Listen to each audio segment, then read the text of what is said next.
আমাৰ ৰাজ্য চৰকাৰে ৰাজ্যৰ 40 লাখ মহিলাক উদ্যমিতা আঁচনি ফাইনালি বন্ধুসকল আজি দিনটোতে গোটৰ মহিলাসকলৰ কাৰণে অসম চৰকাৰৰ ফালৰ পৰা আহি পৰিছে এটা ভাল খবৰ।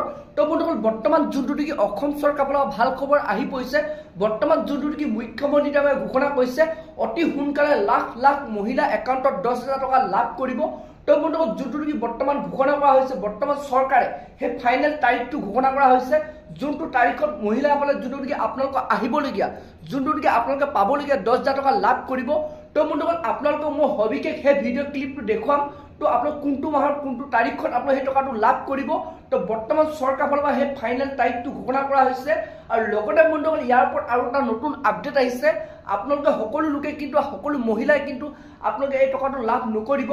তো বন্ধুসকল যোনটো নেকি বৰ্তমান মুখ্যমন্ত্ৰীয়ে ঘোষণা কৰিছে কোন কোন মহিলাই এই টকাটো লাভ কৰিব, কোনসকল মহিলা আপোনালোকে এই টকাটো নাপাব। তো যিসকলে কিছুমান এনেধৰণৰ ভুল কৰিলে তো সেইসকল লোকক কিন্তু এই টকাটো দিয়া নহ'ব।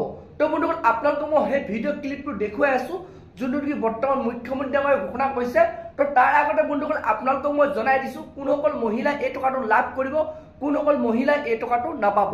তো বন্ধুসকল বৰ্তমান যোনটো নেকি অসম চৰকাৰৰ পৰা খবৰ আহিছে, যিসকল মহিলাই আপোনালোকে এজোপা গছ পুলিতে আপোনালোকে 10-12 গৰাকী মহিলা ফটো মাৰিছিলে, তো সেইসকল মহিলাই কিন্তু এই টকাটো লাভ নকৰিব।